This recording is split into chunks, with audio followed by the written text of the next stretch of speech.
안녕하세요. 저는 이음 충북 체중증 발달장애인 통합돌봄 서비스 제공기관을 운영하고 있는 최수진이라고 합니다. 앞서 이제 조성민 사무처장님께서 제가 하고 싶은 얘기를 다 해주셔가지고 사실 하면서 이제 나는 할 얘기가 없네 이렇게 말씀을 드렸는데 아마 맥락은 비슷할 것 같습니다.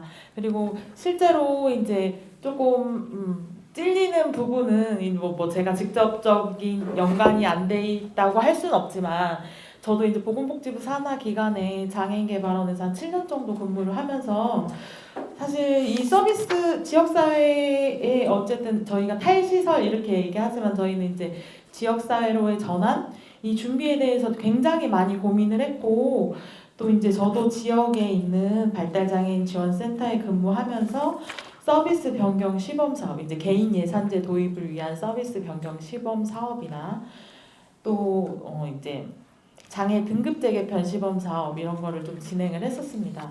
사실 이제 진행을 하면서 가장 어려웠던 점은 실제로 뭔가 이제 장애인 개발원에서 움직임을 보여서 이렇게 사업을 한다고 했지만 이게 결국에는 복지부 사업을 복지부 산하기관에 전가하고 근데 산하기관에서는 지역에 있는 센터 그 발달센터 하나밖에 없거든요. 그 센터에 이제 지자체랑 함께 하는 사업들을 전가해서 뭔가 이렇게 만들어내려고 하다 보니 사실 장애 등급제 개편 같은 경우도 뭐 장애 정도가 심한 장애, 장애 정도가 심하지 않은 장애라고 이렇게 나뉘어서 나왔을 때 그동안 우리가 이 시범 사업을 3년 동안 해서 도대체 왜 우리는 몇백 명 되는 장애인들을 조사를 했으며 필요한 서비스를 또 연계해 주라고 정부에서 했기 때문에 그런 사업들을 왜 했을까라는 고민들을 굉장히 많이 했고 그랬습니다. 그리고 실제적으로 서비스에 대한 좀 어쨌든 개별 맞춤형 서비스라든지 당사자 중심의 서비스라는 이야기를 꺼내고 있지만 그렇게 제대로 작동이 되는 인프라가 있는가에 대한 고민들은 아마 여기 계신 분들 다 똑같이 하실 거라고 생각을 하고요. 사실상 이제 이 토론을 맡았을 때 제가 이 제목이 사실은 이게 아니었고 탈시설 관련한 얘기를 하라고 하셔가지고 단순히 이제 지역에서 살기만 하는 게 탈시설은 아니기 때문에 그런 방향성으로 잠깐 얘기하겠습니다 이렇게 했던 부분이었고요. 사실 시설에서 이제 나와서 자립을 하는 장애인분들을 굉장히 많이 만나고 있는데 단순히 시설에서 거주하다가 지역사회로 나왔다고 해서 이게 탈시설은 아니거든요. 그 탈시설 지원 관련한 부분 때문에 2017년, 2018년에부터 이제 굉장히 많은 분들이 사실 지역사회로 자립을 진행을 했던 상황들이 있었습니다. 그리고 사실상 이제 지역사회에서 살아가시다가 가족이 사망하거나 돌봄을 할 수 있는 상황이 안 되니까 시설로 입소를 원하시는 분들도 굉장히 많았을 때 이 탈시설이라는 부분 때문에 사실 시설이 자연 감소되고 또 이제 시설 정원을 축소시키고 하는 바람에 저희도 이제 입소하지 못하는 분, 뭐 저도 기본적인 제 이제 삶의 기조는 어쨌든 지역사회에서 함께 살자는 기조이지만 제가 그분들을 다 돌볼 수는 있는 상황은 아니기 때문에 그렇게 이제 서비스를 찾았을 때 그분들 이 시설에서도 다 안타까워하시는 게 지금 당장 이분이 이용할 서비스도 없고 돌봐줄 가족도 없는데 입소는 받아들일 수가 없는 상황이었고 그리고 시설 정원을 막무가내로 저희 같은 경우는 이제 충북 같은 경우는 대형화 시설이 굉장히 많아요. 충주 뭐 아시다시피 음성 꽃동네 뭐 한 400명, 300명 시설을 갑자기 뭐 20인 시설로 축소를 시켜야 된다. 그러면 그러니까 시설 밖을 나가지 않는 분들은 다 자연 감소거든요. 그러니까 사망하거나 본인이나 가족이 직접 나가기를 원하지 않으면 나갈 수 없는 상황들이 생겼는데 결국에 시설에서 선택한 거는 이제 시설 규모는 줄여야 되니까 공동생활 가정을 계속 만들어낸 거예요. 지역사회 안에 공동생활 가정 같은 법인은 아니고 법인에서 근무하시던 분이 나가서 소규모 시설을 만들어낸다 이런 상황들을 이렇게 접했을 때 굳이 공동생활 가정을 이렇게 시설을 규모화를 축소시킨다고 해서 이게 시설이 아닌 건 아니지 않나 그런 생각들을 굉장히 많이 했고 또 실제로 당사자분들하고 이제 서비스나 아니면은 뭐 발달장애인 분들도 계시니까 어떤 뭐 공고 후견인 관련해서 상담을 갔을 때 자립시설이라고 지어놓은 자립지원 주택에는 살고 계시지만 실제로는 시설에 계신 선생님들의 일거수일투족을 다 어쨌든 감시당하는 생활들을 하고 계셨고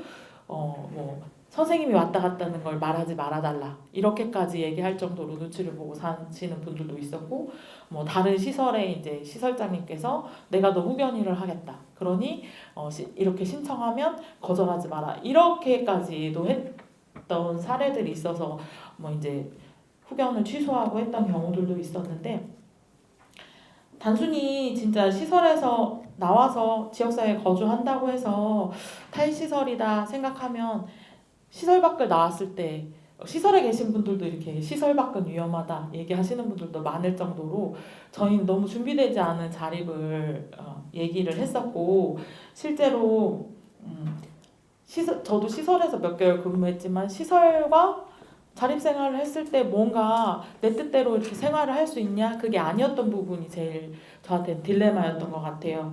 그래서 시설에서 나오는 것도 중요하고 기존에 지역사회에 계시던 분들이 시설이나 어떤 데를 들어가지 않는 것도 중요한데 정말 시설에서 살던 지역사회에서 살던 본인 중심의 서비스를 본인이 제대로 받을 수 있고 자신의 선택권과 결정권을 가지고 살아가는 건지라는 고민을 굉장히 많이 했고요.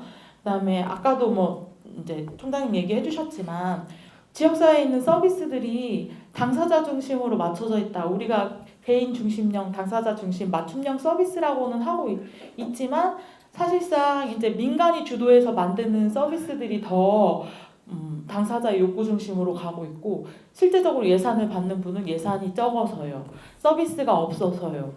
서비스가 조금이라서 받는 사람이 극한돼 있고요. 라는 말을 저희도 많이 했어요. 그만큼 인프라도 없고 또 정해진 서비스 안에서 사실 장애인분들이 뭔가 프로그램을 받고 서비스를 받는다 하는 거는 시설과 이게 크게 다를 바가 뭐 있냐 그냥 잠자는 공간 자체만 다른 게 아닐까 이런 고민들을 많이 했고요.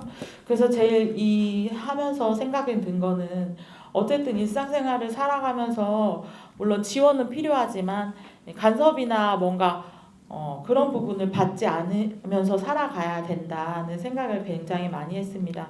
그래서 물리적인 환경만 바뀌고 뭐 그 안에서 서비스나 이런 체계들이 바뀌지 않는다면 지역사회에 나와도 크게 시설과 다르지 않은 삶이다라는 생각을 굉장히 많이 했기 때문에 그런 부분에 대해서 물론 여기 오신 분들은 많은 고민을 하시고 지원을 해주시겠지만 그런 부분이 더 중점이 돼야 되지 않나 생각하고요. 그다음에 일단 저 같은 경우는 이제 지역사회 돌봄 서비스를 중심으로 이야기를 하자면 어쨌든 지역사회 돌봄 자체가 자신이 살고 있는 곳에서 본인이 요구하는 서비스들을 본인이 원하는 만큼 원하는 양만큼 받아야 되는 게 사실인데 실제로 그렇게 이루어지지 않고 아까도 말씀하셨지만 통합돌봄이라는 게 거의 노인 중심의 서비스로 이루어져 있기 때문에 실제로 이제 인구가 노령화되면서 이제 장애 인구 자체도 고령화되고 노령화되기 때문에 뭐 노인에 맞추어지는 부분도 있지만 지체장애뿐만이 아니라 이제 정신장애나 청각장애, 시각장애, 발달장애까지도 다 아울러서 할 수 있는 서비스들이 굉장히 부족한 실정이고요. 실제로 이제 수요자 중심의 서비스 기틀을 마련한다고 해서 정부에서는 뭐 탈시설 로드맵도 하고 또 수요자 중심의 서비스를 제공하겠다 해서 장애 등급제 개편을 시작하면서 시범 사업을 통해서 뭐 서비스 지원 종합조사 표를 구성해서 이제 이제 장애인의 욕구에 중점적인 서비스를 제공하겠다 했지만 실제로 욕구나 실태를 명확하게 반영하지는 못했다 말씀을 드릴 수 있습니다.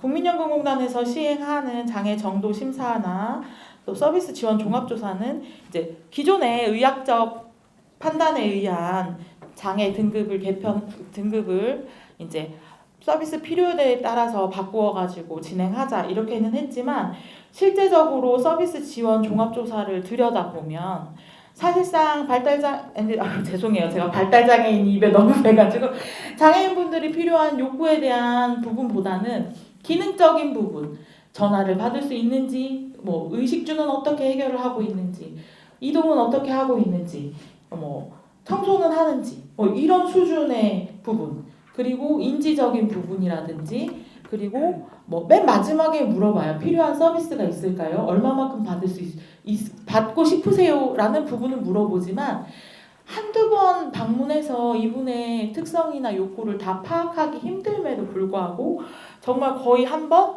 저희가 이의 신청하면 두 번 정도 방문을 하시는 것 같아요.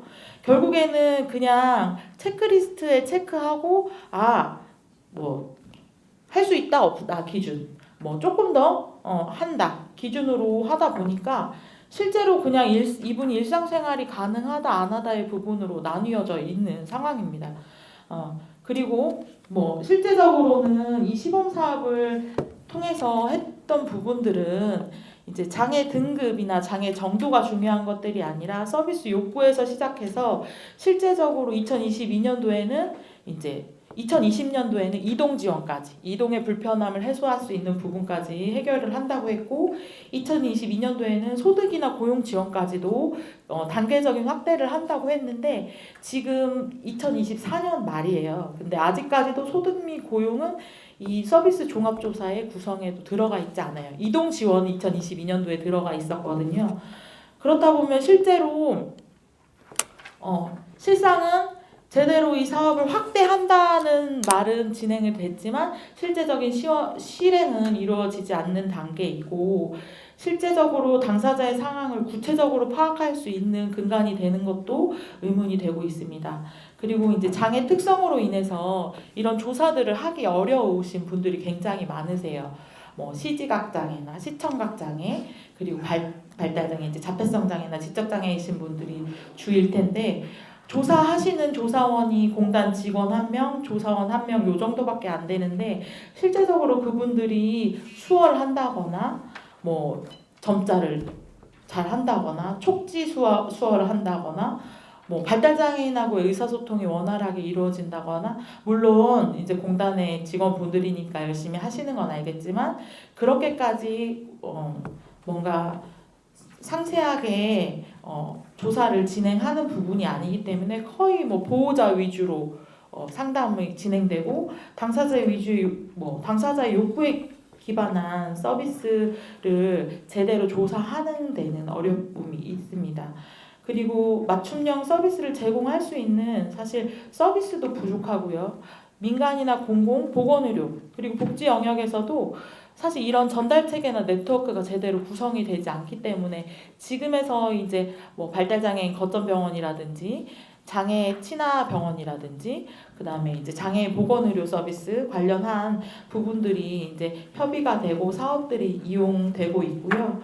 실제로 이 서비스 지원 조사에 보면 이제 최중증 장애인 중에 이제 의료적 접근이 필요한 중복 장애나 학교라든지 서비스 이용을 못 하고 있는 실제로 최중증 장애인 분들 같은 경우는 뭔가 이 지표를 통해서 서비스를 필요로 했을 때 서비스를 제공할 수 있는 부분이 너무 떨어지기 때문에 그런 부분에 대한 서비스 개발이 필요한데 그 부분이 굉장히 어렵다고 말씀을 드릴 수 있고요. 실제로 이제 20페이지 보시면 정부에서 이렇게 6차 장애인 종합 정책 계획을 핵심 추진 과제와 기대 효과를 더불어 72개 과제를 선별해서 이렇게 만들기는 했습니다. 제가 왜 만들기는 했냐? 물론 중간중간 시범 사업을 시행하고 아까 말씀하신 것처럼 개인 예산제 도입 2016년부터 서비스 변경 시범 사업이라고 해서 도입해서 시범 사업하고 도입해서 시범 사업하고 하긴 했지만 실제적으로 이게 개인한테 할당되는 예산량을 늘린 거냐? 그렇지도 않고 활동 서비스 예산이나 치료 바우처 예산을 가지고 정말 10% 20% 안에 기존 급여를 가지고 그냥 급여량 조정해서 필요한 서비스 우린 줬어 이렇게 하는 게 돼버리니까 기존에 이용하시던 분들이 계속 시범사업 2, 3년 이용하고 있죠. 아동 같은 경우는 치료 서비스를 더 이용할 것이고 이제 실제적으로 성인기의 장애인분들 같은 경우는 이 사업을 하더라도 서비스 변경 시범 사업하고 하더라도 할 수 있는 서비스들이 별로 없는 거예요. 내가 10% 20% 조정해서 나한테 필요한 양만큼 서비스를 이용하냐? 그런 부분들이 없었다 보니까 실제적으로 어려움이 있었고 이제 제일 그래도 제가 체감하고 제일 많이 지원이 됐다 하는 게 이제 최중증 발달장애인 관련한 사업들이지 않을까 싶어요. 이건 이제 2015년도에 최중증 이제 발달장애인 권리보장 및 지원에 관한 법률. 아까 이제 법이 그래서 굉장히 중요하다 얘기를 하시는데 이제 법률이 생겨버리니까 법률에 근거해서 지자체나 대통령령으로 이 사업을 무조건 해야 된다는 근간이 마련되어서 이제 뭐 발달장애인 지원센터도 생기고 발달장애인 활동 서비스라 그래서 이제 낮에 활동할 수 있는 서비스들도 생기고 그다음에 발달장애인 긴급 돌봄 이제 돌보기가 사실은 어려우니까 돌봄 서비스 그리고 제가 있는 것처럼 올해 이제 하반기부터는 최중증 발달장애인 통합 돌봄 서비스가 이렇게 생겨왔는데 사실 사업은 시행이 굉장히 잘 되고 있지만 이따가 뒷단에서 이제 토론자이신 김남은 센터장님도 말씀해 주시겠지만 뭔가 사업은 벌려놓고 수습은 위탁기관에서 다 해라. 예산은 우리 이만큼밖에 못 준다. 직원 인건비도 할 수 없는 수준의 예산비를 주면서 사업을 진행해라. 이렇게 해버리니까 사실 어려움이 있죠. 그런 부분이 있고 실제적으로 이제 뭐 장애인 거점 병원이나 지역 장애인 보건 의료 관련한 사업들도 이렇게 많이 늘어나긴 했지만 실제적으로 아까 말씀하신 건강주치 사업 10년째 본사업 궤도에 못 오르고 있다 이렇게 말씀하시는데요. 지금 장애인 보건 의료 센터에서도 건강주치를 찾으려고 엄청 노력을 하고 계세요. 저희도 지금 뭐 저희 이제 저희 회장님께서도 의사분이시지만 실제로 지역장애인 보건의료 사업 관련해서 이제 건강주치의를 제가 요청을 드렸을 때 개인 병원을 운영하고 계신 분들이 이제 지역의 장애인분들을 오시는 건 괜찮지만 직접 찾아가야 되는 수요를 감당하면서 운영을 하기가 굉장히 어렵다라는 말씀을 해주셨고요. 그다음에 뭐 빈곤이나 교육, 문화여가 사업 관련해서는 조금 늘어난 건 사실이지만 실제로 체감할 수 있는 수준의 뭔가 정책은 아니었다라는 말씀을 드리고 싶습니다. 그리고 실제적으로는 이런 시범 사업이라든지 추진 과제들 중에도 기존에 이제 시범 사업을 했을 때 기존 틀을 깨고 좀 도입 방식을 다양하게 운영을 해야 되는 부분들이 있는데 그런 부분들이 실제로 필요한 분들에게는 와닿지 않는 부분 그리고 실제로 서비스를 필요로 하는 중증 중복 장애인 분들이나 고령 장애인 그리고 의료적 서비스가 필요한 복합 장애이신 분들은 아예 서비스 진입하기가 어려운데 그런 부분에까지도 좀 미쳐야 되지 않을까 싶고요. 이제 장애인 분들에 대한 이제 그 정부 정책 과제도 중요하고 저희 같은 경우는 이제 발달 장애인 관련한 부분에 대해서 좀 말씀을 드리자면 저희가 이제 2023년 5월부터 이제 긴급 돌봄 서비스라 그래서 보호자나 가족분들이 일신상의 사유가 있을 때 지원하는 서비스를 하고 있습니다. 이제 그건 뒷단에서 이제 더 설명을 해주실 텐데 그 부분 그리고 올해는 또 이제 통합 돌봄 서비스라 그래서 최중증 발달 장애인 분들 자해나 타해 아니면은 이제 어려운 행동들이 너무 파괴적 행동들이 있어서 이제 가족이나 기존의 서비스를 이용하시기 어려웠던 발달 장애인 분들을 이제 지원하는 서비스를 하고는 있는데 실제적으로 이제 가족의 돌봄이 부담이 더 커서 이 서비스를 진행한다는 부분은 뭐 누구보다 잘 아실 텐데 저도 이 서비스를 하면서 가족분들이 당사자를 돌보기 힘들어서 이 서비스를 진행했지만 이 서비스 한가운데 있는 이 최중증 중복의 발달 장애인을 위한 서비스를 우리가 제대로 진행하고 있는가라는 고민들을 굉장히 많이 하고 있고요. 그다음에 이제 사업을 둘러보면 그간에 이제 법령이 있는 발달 장애인 관련한 사업은 지난 한 10년 동안 굉장히 많이 고무적으로 많이 늘어나기는 했어요.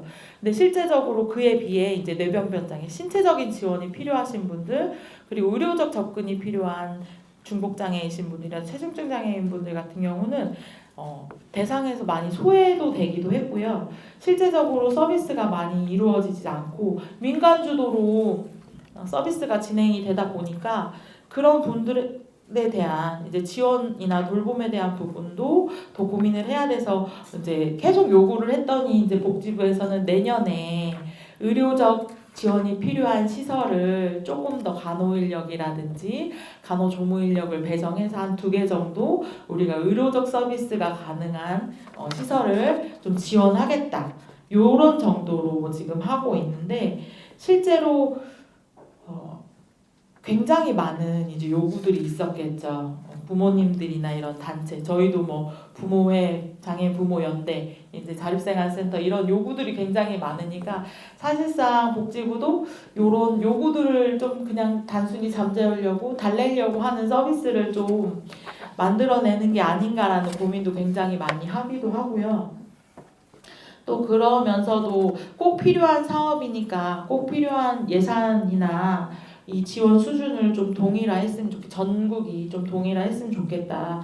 이런 고민들을 굉장히 많이 하고 있습니다. 그리고 뭐 22페이지 보시면 통합돌봄 서비스는 실행 유형을 이렇게 보시면 될 것 같고요. 24시간 개별 1대1 지원, 주간 1대1 지원, 주간 그룹 1대1 지원인데 실제로 이제 발달장애인 돌봄이 어렵기 때문에 24시간 개별 1대1 지원, 그러니까는 주말에는 집에 가시는 시스템이거든요. 근데 이렇게 보면 낮 활동하고 주거 지원 서비스가 되고 있지만 그러면 실제로 거주하는 시설과 뭐가 다르지라는 고민들도 굉장히 많이 하게 돼요. 단순히 가족이 돌보기 힘들어서라는 부분보다는 이제 대안적인 부분에 대한 고민들을 굉장히 많이 해야 되는데 그런 부분에 대해서 고민 없이 그냥 24시간 1대 주간 개별 1대1 그룹 1대1 그냥 장애 정도가 심하면 조금 더 낮에 돌보면 되지라는 하고 이렇게 소규모로 시설을 축소시켜 놨지만 사실 이제 발달장애인을 지원함에 있어서는 좀 당사자의 수준이나 특성 그리고 우리가 돌봐야 될 방식들이 굉장히 많이 존재를 하는데 그냥 요 3가지로 딱 끊어가지고 하기에는 사실 지원 수준을 가늠하기도 어렵고 실제적으로 아까 말씀드렸다시피 뭐 시설은 아니지만 시설 서비스 자체가 시설화되면 그것도 시설과 다르지 않다는 생각을 하거든요. 그래서 그런 부분까지도 좀 고민이 되고 사실 이제 서비스 사각지대에 있는 최중증 장애인들 돌봄에 있어서는 이제 발달 장애인 부분에 대한 서비스는 많지만 실제적으로 발달 장애가 아닌 다른 유형의 장애인 분들도 저희가 긴급 돌봄 사업이나 다른 서비스를 할 때 많이 요청을 하세요.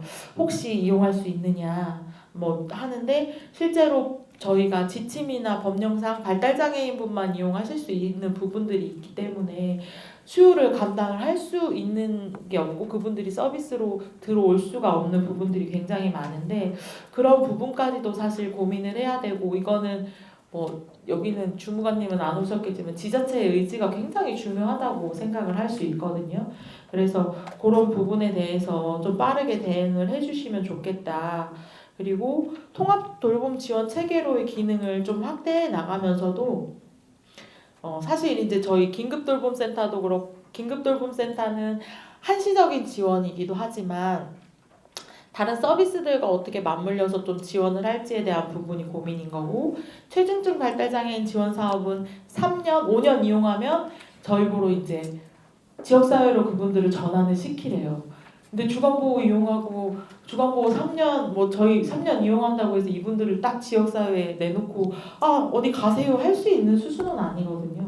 그렇다면 타 서비스로의 전환을 할 수 있는 다른 체계들도 분명히 갖추어져야 되는데 그런 부분에 대한 뭐 서비스가 안정적으로 좀 계속 이어질 수 있는 부분이라든지 뭐 인적 자원이라든지 물적 자원에 대한 그런 인프라가 구성되지 않았기 때문에 좀 그런 좀 구성이 되었으면 더 아무래도 지역사회 돌봄이 좀 더 확대되고 잘 되지 않을까 싶고 아까 이제 회장님께서 그냥 농담으로 지역사회 돌봄 전망은 어떻습니까? 그랬을 때 제가 못 갔습니다 이랬거든요.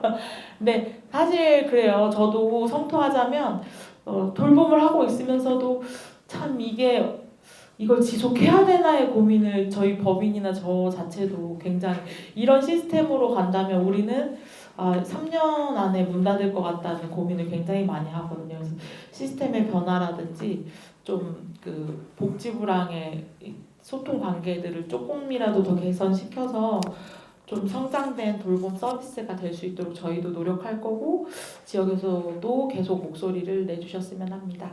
이상입니다.